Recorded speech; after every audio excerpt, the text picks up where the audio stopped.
It began not with a confession or a discovery, but with a quiet wager whispered over coffee and cigarettes. When Rosalie, poised and soft-spoken, mentioned almost casually to two skeptical men that she could grow a beard just like the woman featured in the newspaper, the one drawing crowds and selling tickets for 4 francs apiece at the market fair. And though her husband Abel overheard her, his reaction wasn't amusement or intrigue, but a furious, bewildered anger, dragging her out of the cafe as if the walls themselves had betrayed him, demanding to know why she would make such a spectacle of herself, only to hear her say in a calm, steady voice that she was merely trying to help, because the cafe was dying, the debts were growing, and she, despite everything, still believed in them. But long before that moment, before the beard, before the gossip, before the photos that would both glorify and damn her, there was a night lit by the flickering glow of an oil lamp when Abel, her husband of only a few hours, leaned forward in disbelief, holding the flame closer to Rosalie's bare chest, eyes wide in shock as the shadows revealed what he could not ignore. Thick, dark hair covering the skin where he had expected smoothness, femininity, something softer, something simple. He reached out with a trembling finger, dabbed it in spit, and tried to wipe away the truth. But the stubble on her chin and the hair on her cheeks would not vanish. And it was then, only then, that Abel realized he had been tricked, that this woman he had married was not the fantasy he had been sold. Rosalie had hidden her condition for as long as she could remember. Since girlhood, she'd lathered her face with soap and dragged razors across her skin every morning just to pass unnoticed, to avoid ridicule, to live a version of normal she knew could never be hers. But her father, desperate to be rid of her, and eager to pay off debts, had offered Abel a dowry of 15,000 CH francs in exchange for marrying his daughter. And Abel, already drowning in his own financial misery and limping through life with a war injury that left him unable to do hard labor, agreed without hesitation, charmed at first by her manners, her silence, her grace, thinking perhaps this was a blessing in disguise.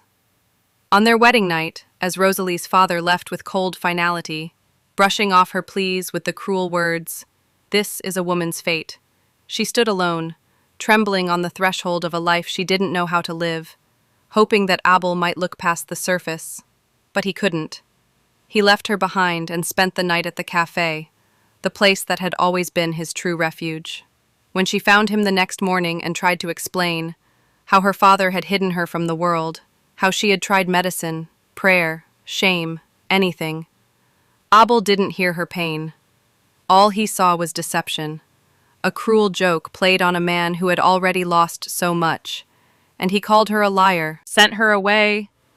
And even when guests arrived later and Rosalie, ever the dutiful wife, greeted them with poise and elegance, even that wasn't enough to soften his heart. He refused to share his bed with her, turned cold and bitter, and when she reached for a book and a moment of peace, he snatched it away, snarling that all he wanted was a real woman, something easy, something uncomplicated, never realizing the depth of the woman standing in front of him.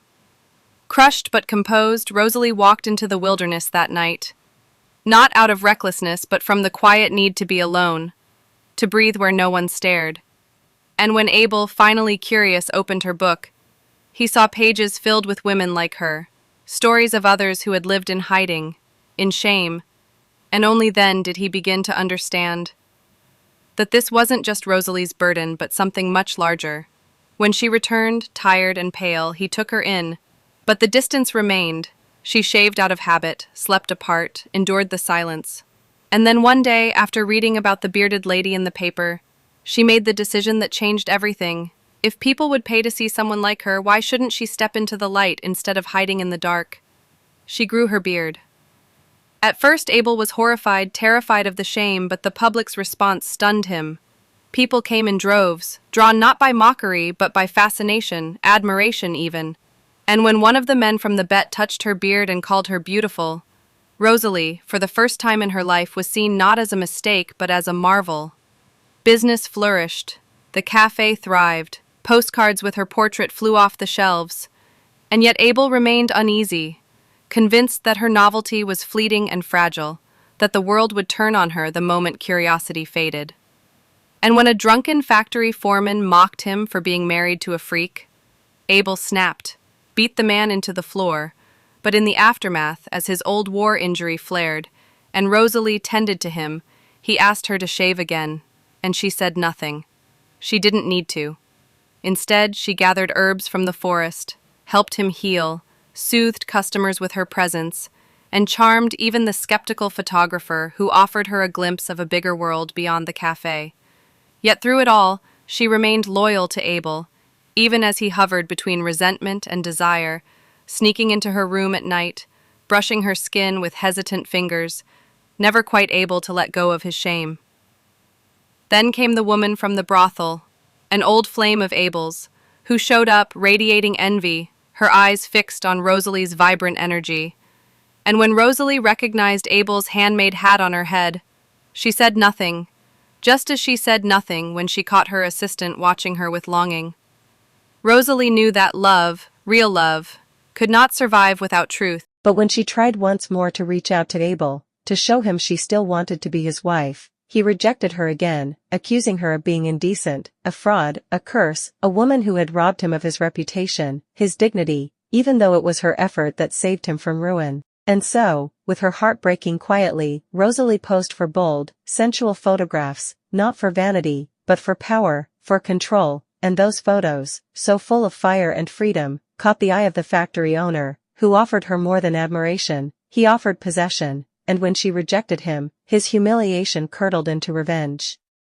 Soon after, the town's mill caught fire, and though Rosalie had nothing to do with it, whispers turned into accusations, and even the priest, once a quiet ally, condemned her from the pulpit, branding her a menace, a curse. Someone smashed the cafe windows, taped one of her photos to the door, and scrawled "closed for good." They came for her in a mob. They shouted, grabbed, struck her, pinned Abel to the ground, and only the sudden arrival of the factory owner stopped them, but it was clear he was behind it all, the invisible hand turning the town against her. Later, a doctor revealed what no one else had known: Rosalie, due to a hormonal imbalance, couldn't bear children, a final cruelty in a life already marked by difference, and though Abel finally began to soften, helping her shave, showing her tenderness, the world around them remained cruel. They tried to adopt, and for a moment, there was hope, a little girl who smiled at Rosalie, unafraid, but the factory owner, ever watching, delivered the damning photos to the convent, and the nuns turned them away. Devastated, Rosalie dressed in her wedding gown and went to the church, not for revenge, not to confront anyone, but to keep a promise. She watched the little girl sing at the charity gala, tears streaming down her cheeks, because she knew, in another world, they might have been a family.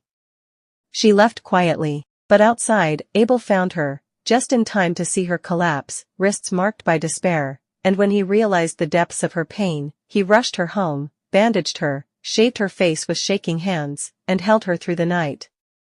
Still, the world would never accept her. She overheard her father planning to take her away, and ran, heartbroken, through the woods, with Abel chasing after her. At the edge of a bridge, with the sky weeping above them, Rosalie turned to him once, her eyes full of every word she couldn't say, and jumped. Abel didn't think. He dove in after her, and in those cold, dark waters, far from the eyes of a world that had judged and shamed and condemned, two people who had once been strangers, then adversaries, then something more, finally became what they had always been meant to be, a man and a woman, imperfect but fearless, ready to start over in a place where love wasn't measured by appearances, but by the courage it takes to truly see someone, and choose them anyway. I'm a fan of movie. If you enjoyed this story, please subscribe to my channel.